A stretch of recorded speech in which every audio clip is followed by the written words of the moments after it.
ஆணவத்தினால மட்டும் விழுந்துடாதீங்க. ஆனால் உங்களுக்கு கடவுள் உங்கள் கூட இருக்காரா இல்லையான்றது இந்த பதிவு மூலமாக தெரிஞ்சுக்கலாம். ஒருவேளை கடவுள் இல்லைன்னா பயப்பட வேண்டாம், அதற்கு உண்டான வழிமுறைகளும் இங்கே இருக்குது. அடுத்தது, உங்கள் வாழ்க்கையில் மிகப்பெரிய தவறுகளை நீங்கள் தொடர்ந்து செஞ்சுக்கிட்டே இருக்கீங்க.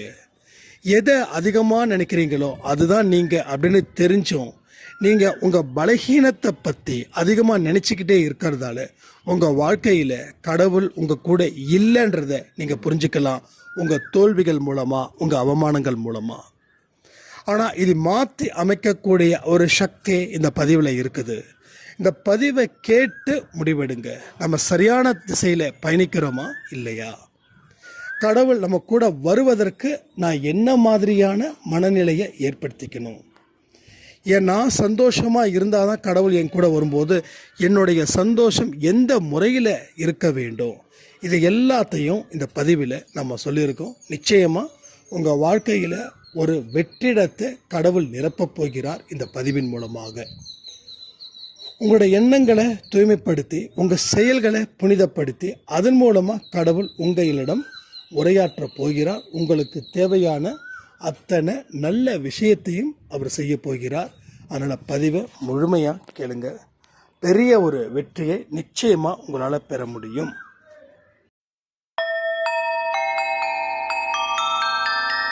ஓம் சாயிரா சாயிரா, ஓம் சாயிரா சாயிரா, ஓம் சாயிரா சாயிரா, அன்பே சாயிரா, பேரன்பே சாயிரா, அகிலம் தளிக்க ஆத்மா விழிக்க அனுதினம் சாயிரா, எங்கள் அன்பே சாயிரா.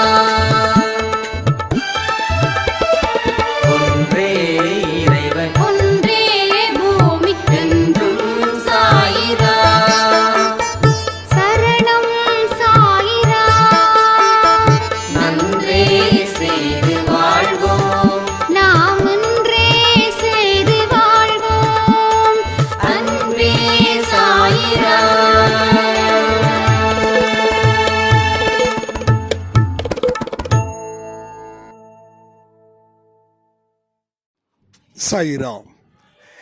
என் உயிரின் உயிரானவர்களே, நாம் செய்யக்கூடிய ஒவ்வொரு செயலும் உங்கள் வாழ்க்கையை தீர்மானிக்கும் போது,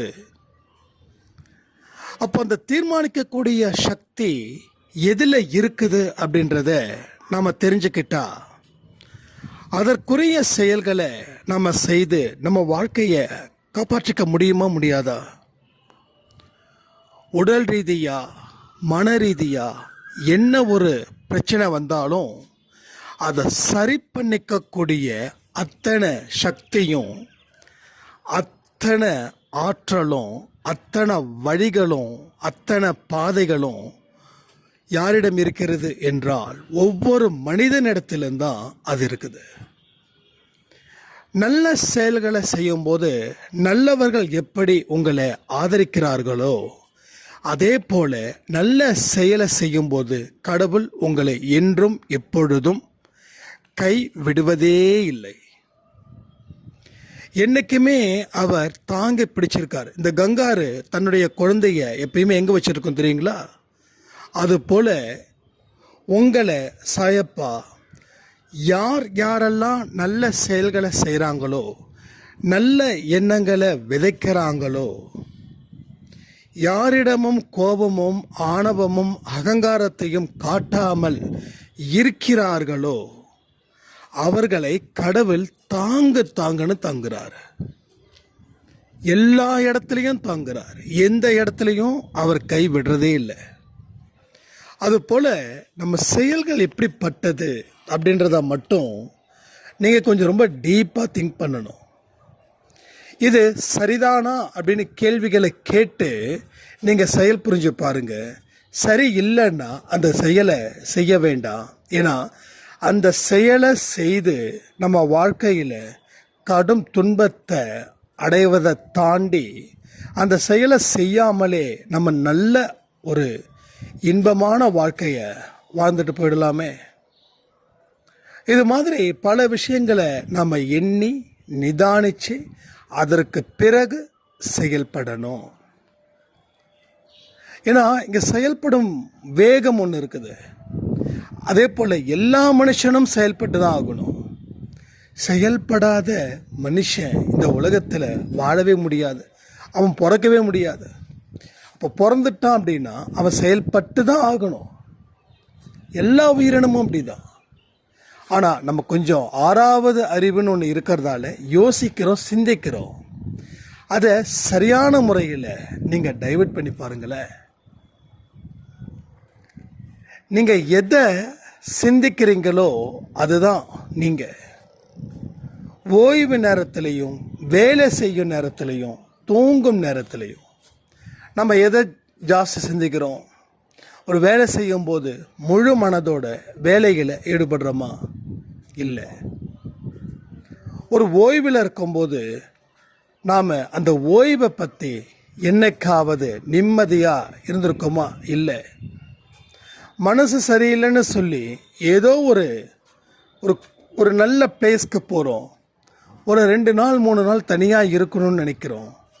ஆனால் நீங்கள் தனியாக இருக்கீங்க, ஒரு ஓய்வு இடத்துக்கு போய் தான் இருக்கீங்க, அதில் எந்த சந்தேகமும் இல்லை. ஆனால் நீங்கள் சிந்திக்கக்கூடியது பழைய நினைவுகள். அதாவது கசப்பை தந்ததையும் துன்பத்தை தந்ததையும் நீங்கள் அதிகப்படியாக சிந்திக்கும்போது நீங்கள் என்னதான் தனியாக ஒரு இடத்துல இருந்தாலும் அது மிகப்பெரிய ஒரு அமைதியை விளைவிக்கக்கூடிய இடமா இருந்தாலும் நீங்கள் நிம்மதியாக இல்லை, நீங்கள் ஓய்வு எடுக்கலை. ஸோ எல்லா இடத்துலையும் நாம் பாரத்தை சுமந்துக்கிட்டே தான் போகிறோம். அப்போ ஓய்வெடுக்க வேண்டிய அவசியம் ஒரு இடத்துல தான் அப்படின்னு இல்லை, அது அவங்கவுங்க வீட்டிலேயே போதும். ஆனால் மனசில் எதை அதிகம் நினைக்கிறோமோ அதை அதிகம் நினைக்கிறதால நம்ம வாழ்க்கையில் பிரச்சனை வருதுன்னா அதை ஏன் நம்ம நினைக்கிறோம்? ஒரு பாதையில் போகிறோம், அந்த பாதையில் பேராபத்துக்கள் காத்திருக்குது அப்படின்னு நினைக்கும் போது அந்த இடத்துக்கு போகிறது புத்திசாலித்தனமா இல்லையா? நீங்கள் யோசிச்சு பாருங்க. அப்போது அந்த இடத்துக்கு போனால் பேராபத்தை நம்ம சந்திச்சு தான் ஆகணும். அப்போது அந்த இடத்துல போகும்போது நான் ஆபத்தில் மாட்டிப்பேன். அதனால் அந்த லொக்கேஷனை நான் சூஸ் பண்ண போகிறது இல்லை. அப்போ யாராவது கேட்கலாம், ஏன் அந்த லொக்கேஷனை சூஸ் பண்ணலை அப்படின்னு.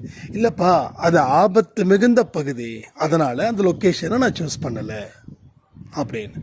அதே போல தான் அது பாதை பயணம் வெளியில் தெரியுது. அதே போல் இன்டர்னலாக, அதாவது உள் மனசு ஆழ் மனசு, அதுலேயும் ஒரு வழியும் இருக்குது, ஒரு பயணமும் இருக்குது. அதுதான் அந்த பயணம் ஃபிசிக்கலாக கிடையாது, மைண்ட் அளவில் இருக்குது. அந்த வழியும் இயற்கையாக ஏற்படுத்தின வெளிப்பொருள் இல்லை, அது இயற்கையாக ஏற்படுத்தின மறைப்பொருள். அது மறைவாக இருக்குது அந்த வழி. அதே போல் பாதையும் பயணம், அந்த பயணமும் மறைவாக இருக்குது. அப்போது நீங்கள் எண்ணம் அப்படின்ற ஒரு ட்ராவலில் மனசுன்ற பேசஞ்சரை வச்சு நீங்கள் ட்ராவல் பண்ணுறீங்க. அது உங்களுக்கு ஆபத்தில் முடியுதா இல்லையான்றதை யோசித்து அதற்கு பிறகு அதை யோசிக்கலாமா இல்லை கைவிடலாமான்னு தோணும். இங்கே நமக்குள்ளே ஒரு பெரிய சந்தேகம் இருக்கும், இல்லை யோசிக்கிறதால என்ன, நினைக்கிறதால என்ன, அது என்ன நடந்துடவா போகுதுன்னு. நல்லா யோசிச்சு பாருங்க. அடுத்த 1 வருஷத்தில் நான் இப்படி தான் இருப்பேன்னு சொல்லி ஆரோக்கியமாக நினச்சி பாருங்க. இடைவிடாமல் நினைத்து கொண்டே இருங்கள். அப்போது ஆட்டோமேட்டிக்காக அந்த 1 இயரில் நீங்கள் என்ன நினச்சிங்களோ அதில் 60% மினிமம் சொல்கிறேன். ஏன் 60% சொல்கிறேன்னா 50% தாண்டி 60% நீங்கள் என்ன நினைச்சிங்களோ அதை நிச்சயமாக நிறைவேற்ற முடியும் உங்களால். இன்றைக்கி உங்களுக்கு நோயால் நீங்கள் அவதிப்பட்டு இருக்கலாம். தலை சுத்தல், ஒரு மாதிரி மயக்கம், கிறுகிறு, பிபி ஜாஸ்தி, சுகர் ஜாஸ்தி. இதெல்லாம் இன்று முதல் ஒரு விஷயத்தை யோசிச்சு பாருங்கள். நான் ஆரோக்கியமாக இருப்பேன், நான் ஹெல்த்தியாக இருப்பேன், நான் அடுத்த ஒரு வருஷத்தில் என்னோட நோய்கள் முற்றிலும் குணமாகும். நான் நோயில்லாமல் எப்படி ரொம்ப ஆரோக்கியமாக எப்படி ஹெல்த்தியாக இருந்தேனோ அதுபோல் நான் அடுத்த வருஷத்தில் இருப்பேன்னு நினச்சி இந்த நாளில் இருந்து, ஏன் இந்த நொடியில் இருந்து நீங்கள் நினைக்க ஆரம்பிங்க. அடுத்த வருஷத்தில் உங்களுக்கு பிடித்த அத்தனை நோய் கண்டிப்பாக சொல்கிறேன் 100க்கு 100 அது உங்களை விட்டு விலகும். ஆனால் உங்கள் வாழ்க்கையில் உங்களை சுற்றியும் இருக்கக்கூடிய துன்பம், நீங்கள் கேட்கக்கூடிய சில வார்த்தைகளால் நீங்கள் முழுவதுமாக பாதிக்கப்படாமல் இருக்கணும். ஏன்னா பாதிக்கப்படாமல் இருக்கவே முடியாது. உங்கள் கணவர் ஏதாவது உடம்பு சரியில்லைன்னா நீங்கள் நிச்சயமாக பாதிப்பீங்க. அது மூலமாக ஒரு பேட் நெகட்டிவிட்டி வரும். அப்போ உங்கள் கணவருக்கு உடம்பு சரியில்லைனா கூட என் கணவர் நிச்சயமாக காப்பாற்றிடுவார் சாயப்பா, என் கணவரை நான் நிச்சயமாக காப்பாற்றிடுவேன், இதெல்லாம் ஒரு பெரிய நோயே இல்லை, சரியாயிடும்னு சொல்லி அந்த இடத்துல நீங்கள் யோசித்து நீங்கள் செயல்பட்டீங்க அப்படின்னா உங்கள் கணவரையும் உங்களால் காப்பாற்ற முடியும். அதே போல் உங்கள் கணவர் ட்ரிங்க் அடிச்சிட்டு இருக்காரா, நம்ம ஒரு வருஷத்தில் நல்லா இருக்கணும்னு நினைக்கிறோமே, இந்த பாழா போன மனுஷன் இப்படி குடிச்சு விட்டு என் மனசை ரொம்ப கெடுக்கிறாரு, எனக்கெல்லாம் அந்த வாய்ப்பே இல்லைன்னு சொல்லி சட்டுன்னு ஹை பூஸ்டில் இருக்கிற நாம் திடீர்னு கீழே இறங்கிடுவோம். கீழே இறங்கினதுக்கப்புறம் மறுபடியும் பழைய மாதிரி நோய்களால் நம்ம இணைக்கப்படுவோம். அப்போ இந்த இடத்துலையும் ஒரு லாஜிக் ஒன்று இருக்குது. கணவர் தானே, கண்டிப்பாக அவர் குடிப்பழக்கத்தில் இருந்து மீண்டுடுவார், அந்த ஒரு தாட் இருக்கணும். அப்போது அந்த தாட்டு தான் உங்கள் மைண்டில் இருக்கணுமே தவிர குடிச்சிட்டாரே அப்படின்னு சொல்லி ஃபீல் பண்ண ஆரம்பிச்சிட்டா உங்களுடைய லட்சியம் சிதறி போயிடும், சுத்தமாக சிதறி போயிடும். ஸோ இதையெல்லாம் நம்ம ஆழமாக கவனிக்கணும். ஏங்க ஆழமாக கவனிக்கணும்னா, ஒரு சின்ன தீப்பொறி மூலமாக தான் ஒரு பெரிய காடு அழிஞ்சுது. ஒரு சின்ன தீப்பொறி எங்கேயோ ஒரு சின்னதாக தான் இருக்கும், சட்டுன்னு ஒரே செகண்டில் அந்த காடு எரிஞ்சிடாது. எங்கேயோ ஒரு இடத்துல அந்த தீ, ஒரு சொட்டு தீ, ஒரு ட்ராப் எந்த அளவோ அந்த அளவு, அதான் ட்ராப் சொல்கிறேன். அந்த ட்ராப் அளவில் அந்த தீ அங்கே எரிஞ்சதால் அந்த காடு ஃபுல்லாக நாசமாக போச்சு. அதே போல் ஒரு சின்ன எதிர்மறை எண்ணங்கள் உன்னுடைய வாழ்க்கையை அழிக்குது. அப்போ அந்த சின்ன விஷயத்தை நம்ம வச்சுக்கிட்டோம் அப்படின்னா நம்ம நினச்ச பெரிய விஷயங்கள் எல்லாமே அதனால் கருகி போயிடும், அழிஞ்சு போயிடும். அப்போது உங்களுக்கு சுற்றி எதிராக உங்கள் பையன், உங்கள் மகள், உங்கள் கணவன், இல்லை உங்கள் மனைவி, உங்கள் மாமனார், உங்கள் மாமியார், உங்கள் ஃப்ரெண்ட்ஸு, எதிர் வீட்டுக்காரவங்க, உங்கள் சொந்தம், உங்கள் பந்தம், ஏன் ஏற்கனவே நண்பனாக இருந்து இப்போ விரோதியாக இருக்கிறவன், இவன் மூலமாக நிறைய பிரச்சனைகள், நிறைய எதிர்மறை எண்ணங்களை உருவாக்க முயற்சிப்படுத்தும் இந்த மாயை கர்மா. ஆனால் அதை நீங்கள் எப்படி முறியடிக்கிறீங்கன்றதை பொறுத்து உங்கள் வாழ்க்கை வளம் சேரும், நலம் சேரும். ஸோ இதை நம்ம எந்த அளவுக்கு தீவிரமாக நம்புகிறோமோ அந்த தீவிரம் உங்கள் வாழ்க்கையில் இருக்கக்கூடிய பிரச்சனைகளை அது தீர்க்கும். ஒவ்வொரு மனுஷனுடைய எண்ணமும் எதை சுற்றி இருக்குதுன்னா, வாழ்க்கை முடிஞ்சிடுச்சு, வாழ்க்கை அழிஞ்சிடுச்சு, வாழ்க்கை முடிய போகுது, வாழ்க்கை அழிய போகுது, எல்லாம் இருந்தும் எதுவும் இல்லாத ஒரு வாழ்க்கையை தானே நான் வாழ்ந்துக்கிட்டு இருக்கேன்னு இதை சுற்றியே வருது. நீங்கள் யோசிச்சு பாருங்கள், ஓய்வு நேரத்தில், இல்லை ஒரு மகிழ்ச்சியான நேரத்தில், இல்லை பொழுதுபோக்கான நேரத்தில் நீங்கள் என்ன செய்கிறீங்க? நிறைய பேர் நினைக்கிறாங்க பொழுதுபோக்கும் மகிழ்ச்சியும் ஒன்று தான் அப்படின்னு.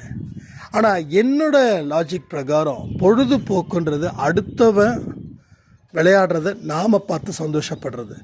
மகிழ்ச்சின்றது உன்னுடைய சொந்த செயல்கள் மூலமாக நீ மகிழ்ச்சி அடைகிறது.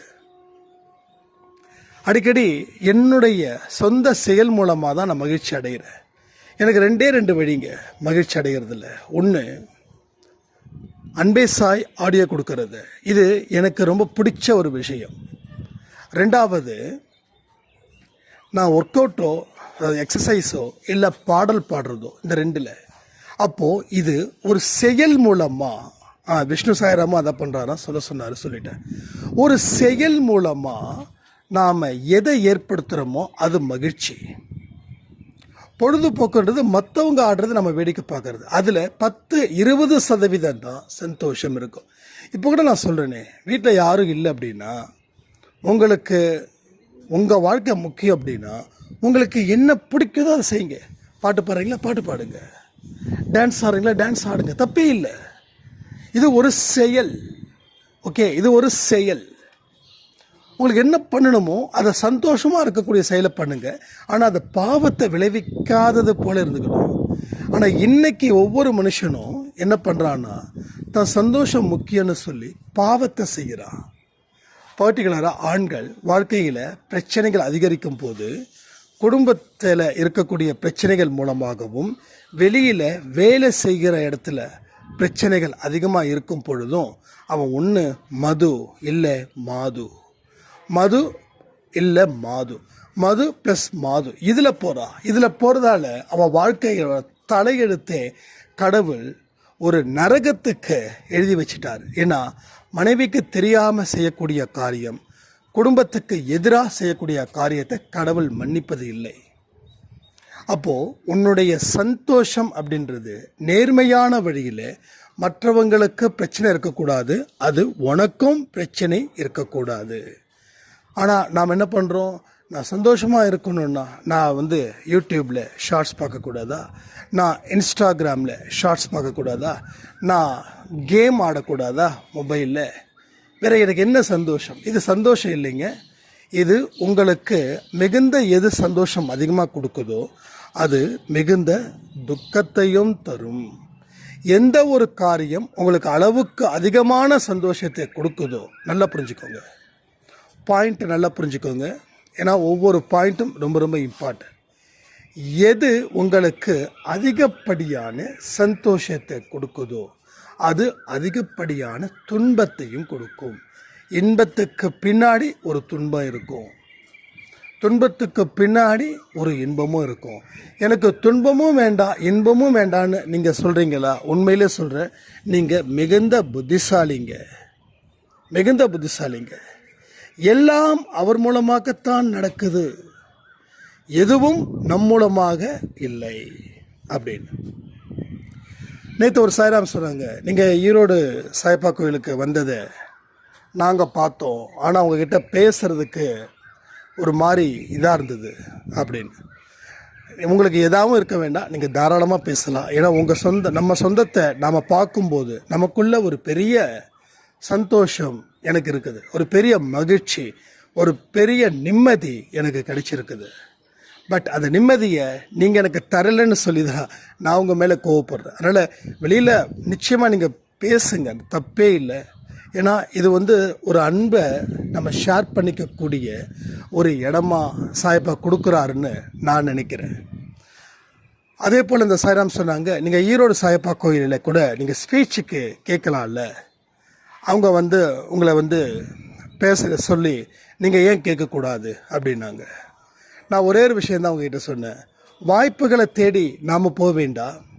வாய்ப்புகள் வந்துச்சுன்னா அது கடவுளால் நமக்கு உருவாக்கப்பட்டதாக இருக்கட்டும். ஒருவேளை கடவுள் இன்னும் நீ சின்ன பையனாக இருக்க, இன்னும் எல்கேஜி யூகேஜி தான், நீ இன்னும் தாண்டலை அப்படின்னு நினச்சாலும் நினைக்கலாம். இல்லை அதை தாண்டி இல்லை எனக்கு தெரியும் நீ உன் வேலையை பாருன்னு கூட சொல்லலாம். அதனால் அதை பற்றி கவலைப்பட வேண்டாம். நமக்கு என்ன இருக்குதோ அதை நம்ம சிறப்பாக செஞ்சிட்டாவே போதும். அப்போ கடவுளை மகிழ்ச்சிப்படுத்துகிறமே தவிர நான் அப்படிப்பட்ட ஆள் இப்படிப்பட்ட ஆளுன்னு சொல்லிடக்கூடாது அப்படின்னு நான் உங்களுக்கு சொன்னேன். அது உங்களுக்கும் நான் சொல்ல வரேன். ஏன் அப்படின்னா, தற்பெருமை நம்மளுடைய வாழ்க்கையோட பாதையையே அது அழிச்சிடும். தற்பெருமை எங்கே இல்லையோ அங்கே கடவுள் நிற்கிறார். தற்பெருமை இருக்கிற இடத்துல அங்கே கடவுள் நிற்கலை. அது ஒரு வெற்றிடமாக அமையுது. வாழ்க்கையில் நிறைய பேருக்கு ஏன் வெற்றிடம் ஏற்படுதுன்னா, கடவுள் அந்த இடத்துல நிற்கலை. ஏன்னா கடவுள் இருந்தால் தானே இது பண்ணுவார். நீங்கள் ஒன்றும் இல்லை, ஒரு காட்டுக்குள்ளே மாட்டிக்கிட்டீங்க, அப்போ உங்களுக்குள்ள ஒரு பயம், எப்படி போகிறதுன்னு தெரியல. சரி, யாராவது ஒருத்தவங்க வந்தாங்கன்னா பரவாயில்ல, அவங்கள பார்த்து அவங்கக்கிட்ட கேட்டு அவங்களுடைய வழிகாட்டுதலின்படி நாம் போயிடலாம். எங்கே சச்சிரதம் படித்த மாதிரி ஞாபகம் இருக்கா? எஸ், கிட்டத்தட்ட தான். அப்போது அந்த இடத்துல யாருமே இல்லைன்னா உங்களுக்கு அங்கேயே இருந்துருவீங்க. ஒரு மூவ் கூட பண்ண மாட்டீங்க. ஏன்னா மூவ் பண்ணுறதுக்கு பயம். எந்த பாதையில் சிங்கம் இருக்கோ, புலி இருக்கோ, நரி இருக்கோ, இன்னும் ஆபத்தை விளைவிக்கும் இன்னும் காட்டு விலங்குகள் இருக்குதோடு சொல்லி நாம் பயப்படுவோம். அப்போ அந்த இடம் ஒரு வெற்றிடம் மட்டும் இல்லை, அது ஆபத்தான ஒரு இடமாவும் அமையும். வெற்றிடத்தை தாண்டி ஒரு ஆபத்தான இடமும் இருக்கும். இப்போ கடவுள் இல்லாத இடத்துல நாம் இருக்கும்போது அது எந்த நேரத்திலும் ஆபத்தை சூழும். கடவுள் இருக்கும்போது நமக்கு அந்த ஆபத்து அப்படின்றது இல்லை. அந்த ஆபத்தை தாண்டி ஒரு பாதுகாப்பு அங்கே நமக்கு கிடைக்கும். இப்போது தற்பெருமையோ இல்லை ஒழுக்கக்கேடான விஷயத்தை ரெண்டை செஞ்சால் கூட நமக்கு கடவுள் நிற்கிறது இல்லை. அதாவது பாவம் தாங்க செய்கிறேன், ஆனால் பாவம் செய்யலிங்க அப்படின்னு சொல்கிறவங்க கிட்ட அது தற்பெருமை, ஆணவம், அகங்காரம் இருக்கும். அதனால் அவங்களும் முன்னேற முடியல. இது ஒரே விஷயங்க. அதாவது தப்பு செய்கிறவன் கூட ஓரளவுக்கு ஃப்ளெக்சிபிளாக போகிறான். இந்த தப்பே செய்யாமல் இருக்கிறான் பாருங்க, அவன் ஆணவத்தோட பிடியில் இதாக நிற்கிறான். தப்பு செய்கிறவனுக்கு ஆணவம் இருக்கிறது இல்லை. ஆனால் தப்பே செய்யாமல் நான் நல்லவன் நல்லவன் நல்லவன் சொல்கிறான் பாருங்க. நான் என்ன தண்ணி அடிக்கிறேன்னா, நான் என்ன அந்த லேடிகிட்ட பேசுகிறேன்னா, குடும்பத்தை கைவிட்டுட்டேன்னா, என்ன நான் சொல்கிறத கேட்காம நீங்கள் என்ன ஆடுறீங்க அப்படின்ற மாதிரி ஆணவ போக்கு எவங்கிட்ட இருக்குதோ, யாருக்கிட்ட இருக்குதோ அங்கேயும் கடவுள் இருக்கிறது இல்லை. அதை நிறைய பேர் சொல்லுவாங்க, நான் நல்லவனாக இருந்து என்ன சாதிச்சேன் அப்படின்னு. நீ நல்லவனாக இருந்தால் கண்டிப்பாக சாதிச்சிருப்ப. ஆனால் உனக்குள்ளே இருக்கக்கூடிய அந்த தலைக்கணம் இருக்கே, அந்த தலைக்கணம் அது பெருத்த எதிர்ப்பாக மாறுது கடவுள்கிட்ட. நீ உன்னுடைய எதிர்ப்பை எப்படி காட்டுறன்னா, எந்த ஒரு நல்ல விஷயத்தையும் நடக்காமல் உன் எதிர்ப்பை நீ மறைமுகமாக காட்டுற. தலைகணத்தை வச்சு, தற்பெருமையை வச்சு. நீ நல்லவன் சொல்கிறத முதல்ல நிறுத்துங்க. அடுத்தது அந்த இருக்கக்கூடிய ஆணவமும் சரி, அந்த தற்பெருமையும் சரி, அந்த அகம்பாவமும் சரி உங்களை விட்டு விலகி நிற்கும். சரிங்களா? விலகி நிற்கும். இதையெல்லாம் நம்ம என்னைக்கு மனப்பூர்வமாக யோசிக்கிறோமோ அன்னைக்கு நம்ம வாழ்க்கை சுத்தமாகும். கடவுள் நம்ம கூடவே இருந்து நமக்கு தேவையான அத்தனை வழிகாட்டுதலையும் தருவான்னு சொல்லி இந்த பதிவை நான் முடிக்கிறேன். ஜெய் சாய்ராம்.